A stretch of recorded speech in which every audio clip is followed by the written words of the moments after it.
How's it going, people? Welcome back to the channel and welcome to another video on cheap luxury cars, but this time we're talking specifically about luxury Grand Tourers. Now, Grand Tourers are a class of car that are meant for long distance driving with great comfort, great power and sort of feel, and obviously great luxury as well. All 10 cars on this list cost less than £20,000 here in the UK, and if you want to see this at a lower price range, maybe £10,000, if this video gets 2,000 likes, I'll make that video. Obviously, don't forget that whenever you buy any second-hand car, maintenance, repairs, insurance, road tax, all that stuff is important to remember. Comment down below to let me know if I've missed any cars or just let me know your thoughts. Subscribe as well if you're new. Without further ado, let's get into the video.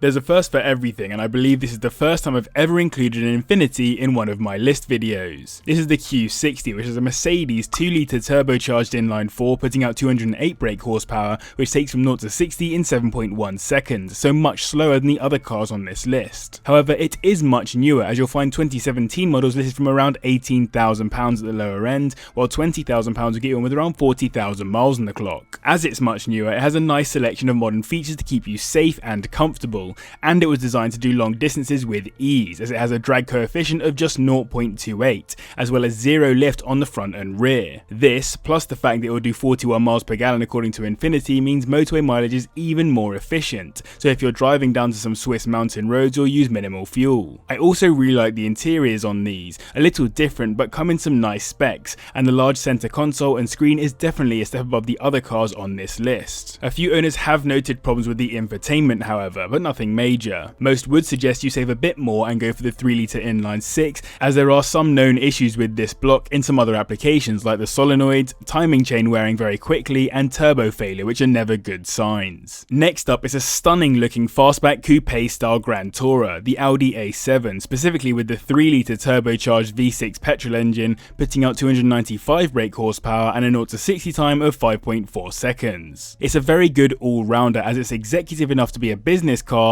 sporty enough that it feels like a sports car, and both comfortable and practical enough to take on a nice long grand tour. It shares its platform, drivetrain and interior with the A6, and that interior is pretty nice. It follows Audi's obsession with keeping the interior design basic but using nice materials, which I think is positive, as it means it should stay looking modern for longer. The only sad thing with this is that you can't quite get into an S7 or an RS7 for your 20 grand. If anything, this is a testament to just how nice this car is, as it hasn't depreciated anywhere near as much as many of the other cars on this list. These start at around £12,000 at the bottom end, while for £20,000 you get a 2014 model with around 50k on it.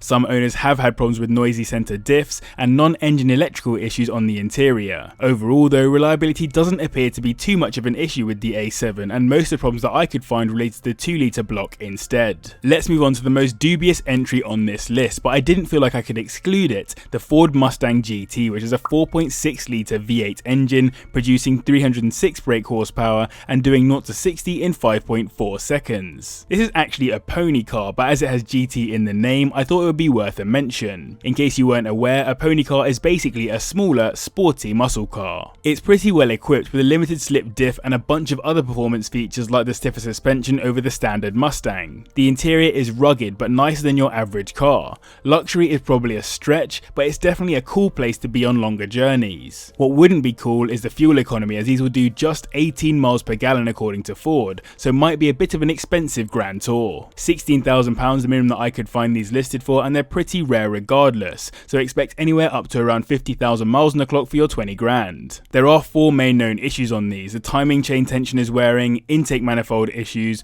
low oil pressure and misfires. As they're well known, they're relatively easy to identify and get fixed, but they're not always cheap. Next up, we have the Maserati Granturismo, which is a Ferrari Maserati collab 4.2-litre V8 engine, putting out 399 brake horsepower and managing 0 to 60 in 5 seconds. This is an ideal car for any kind of long touring road trip, given it sits in the middle of being a straight up sports car for tight twisty roads and a Grand Tourer for seafront driving. Add on that Maserati badge and you wouldn't look too out of place parking it outside an expensive hotel in Monaco or the south of France. When new, they had a mad amount of choice when it came to speccing, so if you're after one, definitely consider what interior in particular suits your fancy. Both the interior and exterior were designed by Pininfarina, and the materials on that interior are really plush. You could go sportier with carbon trim or more luxury with coloured leather. Also worth mentioning, the sound made by that V8 is unreal. £18,000 the lowest that you'll find these listed for at the moment, and for 20 grand you'll be looking at a 2008 model with around 60,000 miles on the clock. Owners note that maintenance isn't cheap, but what can you expect from a Ferrari Maserati collab engine? However, normally the engine is pretty solid on reliability. It's the gearbox that has issues with oil leaks and the electronics that get a lot of stick for not working half of the time. Let's jump now onto the slightly unloved Aston Martin, the DB7, which is a 5.9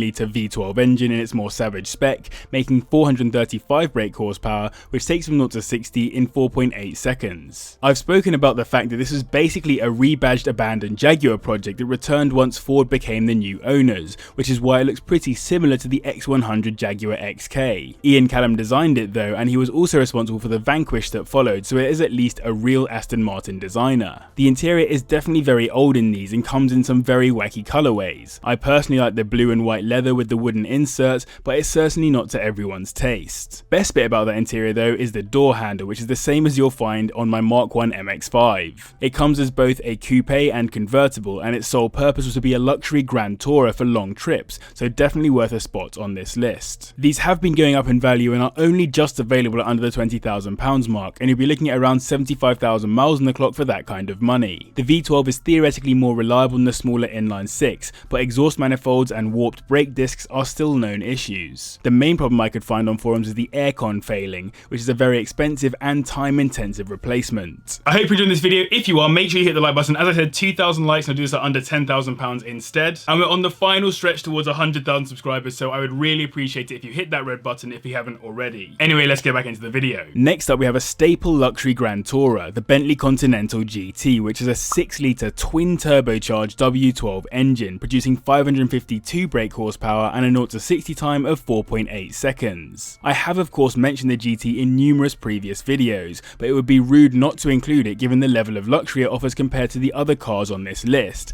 plus the fact it's literally called the GT. Despite being Bentley's first mass-produced car, like the Granturismo, it has a ridiculous collection of spec options to choose from, particularly for a car that was released in 2003. Most reviews when the car was new noted that the main reason you'd buy one is for that luxurious interior, and if you can get a Mulliner pack, it's also more performance focused, while adding additional luxury features like the diamond quilted leather seats and generally upgrading that interior even further. My favourite feature on any Continental though is the Breitling clock in the centre of the dashboard. What a flex. The recent price bubble has affected these, and they start at around £17,000 at the moment, while 20 grand will get you a 2006 model with around 60,000 miles on the clock. These cost an absolute fortune to fix if they go wrong, and that's across the board. Engine, gearbox, suspension, anything that fails, it's going to be pricey to fix. However, despite some absolute horror stories online, the vast majority of owners have put plenty of trouble-free miles on these, and experts suggest that if you get one with full service history and high miles, it should be quite a good bet. In fourth, we have the Jaguar XKR, which comes with either a 4.2 litre supercharged V8 or, more interestingly, a 5 litre supercharged V8 that puts out 502 brake horsepower and will manage 0 to 60 in 4.6 seconds. This is another Ian Callum design, and the XKR is actually just a more aggressive version of the XK. You can definitely see some of Ian Callum's Aston Martin influence on the exterior of this car, though this is also inspired a bit by the classic E-Type.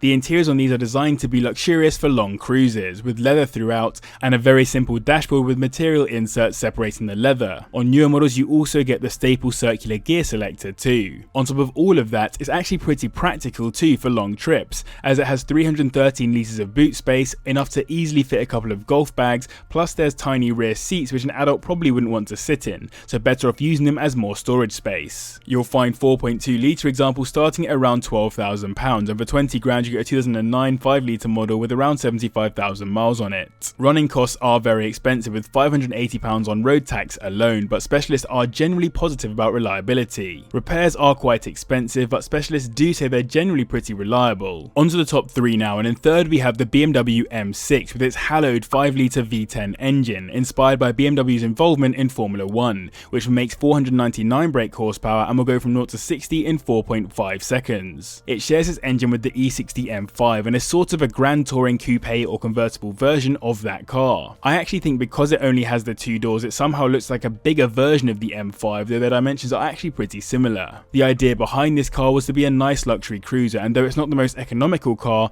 it does have multiple engine modes with differing power outputs to save fuel when you don't need all 499 brake. Even though the M6 comes from BMW's dark days in terms of interiors, at least in my opinion, it's actually not that bad in there. They kept it simple, and I would say that if you go for the all black leather spec, it looks relatively modern. £14,000 is around the starting point for these, whilst 20k will get you a 2007 model with around 60,000 miles on the clock. Maintenance and repairs are the key problems with these, as the S85 block has plenty of known problems, many of which can be crippling for your wallet, such as the Vanos system going, rod bearing wear, and the red cog of death from the SMG automatic gearbox. Such a shame that only the US got manual models. Taking second on this list, it's the Mercedes SL55 AMG, which hosts a 5.4 litre supercharged V8, making 500 brake horsepower, which gets to 60 in 4.5 seconds. It's the 5th generation SL, and the SL badge has been slapped on many iconic Grand Tourers over the years. As the 5th gen has aged, it's just gotten better looking in my opinion, and it's well on its way to being a classic car,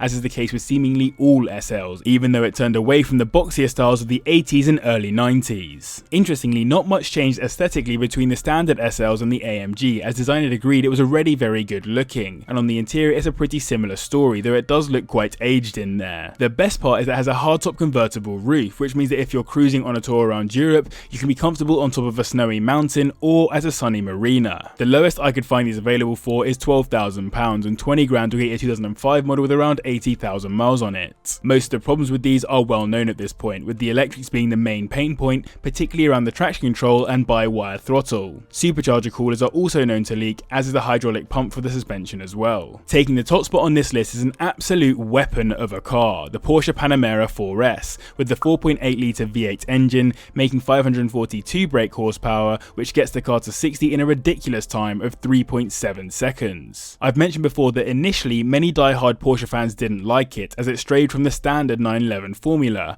However, over the years it's definitely become a staple in the luxury Grand Tourer class, helped by the fact that reviewers know it does fundamentally follow the well-loved Porsche formula. The interiors on these are quite simple but beautiful and come with some amazing specs. There aren't many over-the-top luxury features, they're just well made, with good materials and not too over-the-top. If you're planning a grand tour in these, you benefit from being able to take 3 friends with you as well, and still have plenty of boot space. Plus it's all-wheel drive like the Audi and Bentley, so maybe more of an opportunity to go off the beaten track. These start at around £15,000 in some of the other engine options, and for 20 grand you get a 2010 V8 with around 75,000 miles on the clock. Reliability is generally very good on these, and many owners have put hundreds of thousands of miles on them. PDK boxes have been known to leak, and some have had problems with bore wear, but outside of that it's just a classic VW Group coil pack problems. So I hope you enjoyed this video. If you did, don't forget to hit the like button, I'd really appreciate it, and subscribe as well if you're new. A massive thank you to you guys for all the birthday wishes last week, I really do appreciate it. Huge thanks as well to the patrons for their support, and to you guys as well for watching. I'll see you in the next one.